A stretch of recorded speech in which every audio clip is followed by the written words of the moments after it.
Speed of chemical reactions. Molecules are constantly in motion and therefore have kinetic energy. A chemical reaction occurs only when molecules with sufficient kinetic energies collide with each other. As two molecules move closer together, the negatively charged electron cloud of one molecule repels the negatively charged electron cloud of the other molecule. If the molecules have sufficient kinetic energy, they overcome this repulsion and come together. The nuclei in some atoms attract the electrons of other atoms, resulting in the breaking and formation of new chemical bonds. Activation energy is the minimum amount of energy that the reactants must have to start a chemical reaction. See figure 2.11. Even reactions that release energy must overcome the activation energy barrier for the reaction to proceed. For example, heat in the form of a spark is required to start the reaction between oxygen and gasoline vapor. Once some oxygen molecules react with gasoline, the energy release can start the additional reactions. Given any population of molecules, some of them have more kinetic energy and move about faster than others. Even so, at normal body temperatures, most of the chemical reactions necessary for life proceed too slowly to support life because few molecules have enough energy to start a chemical reaction. Catalysts are substances that increase the rate of chemical reactions without being permanently changed or depleted themselves. Enzymes, which are discussed in greater detail later in the chapter, are proteins that act as catalysts. Enzymes increase the rate of chemical reactions by lowering the activation energy necessary for the reaction to begin. Figure 2.11. As a result, more molecules have sufficient energy to undergo chemical reactions. An enzyme allows the rate of a chemical reaction to take place more than 1,000,000 times faster than it would without the enzyme. Temperature can also affect the speed of chemical reactions. As temperature increases, reactants have more kinetic energy, move at faster speeds, and collide with one another more frequently and with greater force, thereby increasing the likelihood of a chemical reaction. For example, when a person has a fever of only a few degrees, reactions occur throughout the body at an accelerated rate, increasing activity in the organ system such as the heart and respiratory rates. When the body temperature drops, various metabolic processes slow. For example, in cold weather, the fingers are less agile, largely because of reduced rate of chemical reactions in cold muscle tissue. Within limits, the greater the concentration of the reactants, the greater the rate at which a given chemical reaction proceeds. This is true because of the concentration of reactants increases, they are more likely to come in contact with one another. For example, the normal concentration of oxygen inside cells enables oxygen to come in contact with other molecules and produce the chemical reactions necessary for life. If the oxygen concentrations decreases, the rate of chemical reactions decreases. A decrease in oxygen in cells can impair cell function and even result in death. Inorganic chemistry. Inorganic chemistry generally deals with the substances that do not contain carbon, although a more rigorous definition is the lack of carbon-hydrogen bonds. Organic chemistry is the study of carbon-containing substances with a few exceptions. For example, carbon monoxide, CO, and carbon dioxide, CO2, and bicarbonate ions, HCO3 negative, which lack C carbon and hydrogen bonds, are classified as inorganic molecules.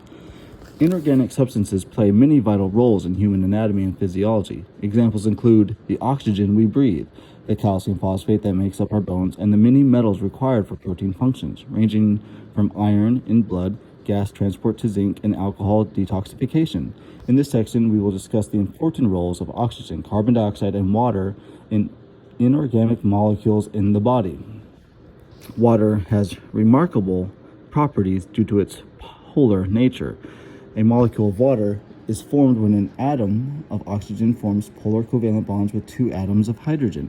This gives a partial positive charge to the hydrogen atoms and a partial negative charge to the oxygen atom. Because of water's polarity, hydrogen bonds form between the positively charged hydrogen atoms of one water molecule and the negatively charged oxygen atoms of another water molecule. These hydrogen bonds organize the water molecules into a lattice, which holds the water molecules together and are responsible for many unique properties of water. See figures 2.6 and 2.7. The attraction of water to another water molecule is called cohesion. For example, of cohesion is the surface tension exhibited when water bulges over the top of a full glass without spilling. The same attractive forces of hydrogen bonds with water will also attract other molecules. This process is called adhesion. The combination of cohesion and adhesion helps hold cells together and move fluids throughout the body. Water accounts for approximately 50% of the weight of young adult females and 60% of young adult males. Females have a lower percentage of water than males because they typically have more body fat, which is relatively free of water. Plasma, the liquid portion of the blood, is 92% water. Water has physical and chemical properties well suited for its many functions in living organisms. These properties are outlined in the following discussion. Stabilizing body temperature. Water can absorb large amounts of heat and remain at a fairly stable temperature. Therefore, it tends to resist large temperature fluctuations. Because of this property, blood, which is mostly water, can transfer heat from deep in the body to the surface where the heat is released. In addition, when water evaporates, it changes from a liquid to a gas. Because heat is required for the process, the evaporation of water from the surface of the body rids the body of excess heat. Protection. Water is an effective lubricant that provides protection against damage resulting from friction. For example, tears protect the surface of the eye from rubbing on the eyelids. Water also forms a fluid cushion around organs, helping protect them from trauma. The cerebrospinal fluid that surrounds the brain is an example. Chemical reactions. Many of the chemical reactions necessary for life do not take place unless the reacting molecules are dissolved in water. For example, sodium chloride must dissociate in water into Na plus and Cl negative, which can then react with other ions. Water also directly participates in many chemical reactions as previously mentioned. A dehydration reaction is a synthesis reaction that produces water, and a hydrolysis reaction is a decomposition reaction that requires water. See figure 2.9. Mixing medium. A mixture is a combination of two or more substances physically blended together but not chemically combined. A solution is any mixture of liquids, gases, or solids in which the substances are uniformly distributed with no clear boundary between them. For example, a salt solution consists of salt dissolved in water. Air is a solution containing a variety of gases, and wax is a solid solution composed of several fatty substances. Solutions are often described in terms of one substance dissolving in another. The solute dissolves in the solvent. In a salt solution, water is the solvent and the dissolved salt is the solute. Sweat is a salt solution in which sodium chloride and other solutes are dissolved in water.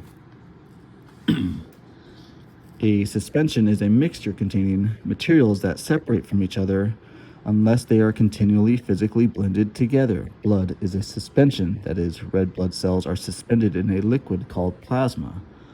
As long as the red blood cells and the plasma are mixed together as they pass through blood vessels, the red blood cells remain suspended in the plasma. However, if the blood is allowed to sit in a container, the red blood cells and plasma separate from each other. A colloid is a mixture in which a dispersed solute-like substance is distributed throughout a dispersing solvent-like substance. The dispersed particles are larger than a simple molecule, but small enough that they remain dispersed and do not settle out. Proteins, which are large molecules, are common dispersed particles. Proteins and water form colloids. For instance, the plasma portion of blood and the liquid interior of cells are colloids and contain many important proteins. In living organisms, the complex fluids inside and outside cells consist of solutions, suspensions, and colloids. Blood is an example of all these mixtures. It is a solution containing dissolved nutrients such as sugar, a suspension holding red blood cells, and a colloid containing proteins. Water's ability to mix with other substances enables it to act as a medium for transport, moving substances from one part of the body to another. Body fluids such as plasma transport nutrients, gases, waste products, and a variety of molecules involving in regulating body functions. Solution concentrations. The concentration of solute particles dissolved in solvents can be expressed in several ways. One common way is to indicate the percent of solute by weight per volume of solution. A 10% solution of sodium chloride can be made by dissolving 10 grams of sodium chloride into enough water to make 100 milliliters of solution. Physiologists often determine concentration of osmoles which express the number of particles in a solution. A particle can be an atom, an ion, or a molecule. An osmol is Avogadro's number of particles of a substance in 1 kilogram of water. Osmolality is a solution reflects the number, not the type of particles in a solution. For example, 1 osm of glucose solution and a 1 osm of NaCl solution both contain Avogadro's number of particles per kilogram of water. The glucose solution has 1.0 osmoles of glucose molecules, whereas the NaC solution has 0.5 osmoles of Na plus and 0.5 osmoles of chlorine negative, because NaCl dissociates into Na plus and Cl minus in water. Because of concentration of particles in body fluids is so low, physiologists use the measurement milliosmol, 1/1000th of an osmol. Most body fluids have a concentration of about 300 milliosmoles and contain many different ions and molecules. The concentration of body fluids is important because it influences the movement of water into or out of cells. See Chapter 3. Appendix C contains more information on calculating concentrations. Acid and bases. Excuse me. The body contains many molecules and compounds called acids and bases and can alter body functions by releasing and binding protons. A normal balance of acids and bases is maintained by homeostatic mechanisms involving buffers, the respiratory system, and the kidneys. See Chapter 27. For most purposes, an acid is defined as a proton donor. Hydrogen ions, H+, is a proton because it results when an electron is lost from a hydrogen atom, which consists of a proton and an electron. Therefore, a molecule or compound that releases H+ is an acid. Hydrochloric acid, HCl, forms hydrogen ions, H+, and chloride ions, Cl negative, in solution, and therefore is an acid. A base is defined as a proton acceptor, and many substances that binds to accepts H+ is a base. Many bases function as proton acceptors by releasing hydroxide ions, OH negative, which they dissociate.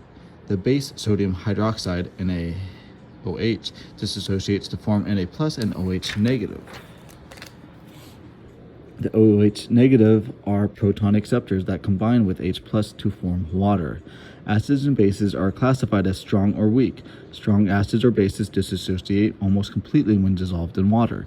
Consequently, they release almost all of their H+ or OH negative. The more completely the acid or base dissociates, the stronger it is. For example, HCl is a strong acid because it completely dissociates in water, not easily reversible.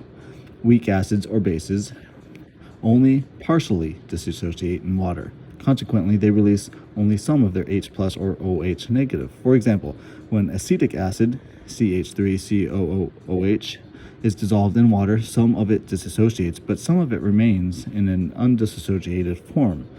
An equilibrium is established between the ions and the undissociated weak acid. For a given weak or base, the amount of the dissociated ions relative to the weak acid or base is a constant.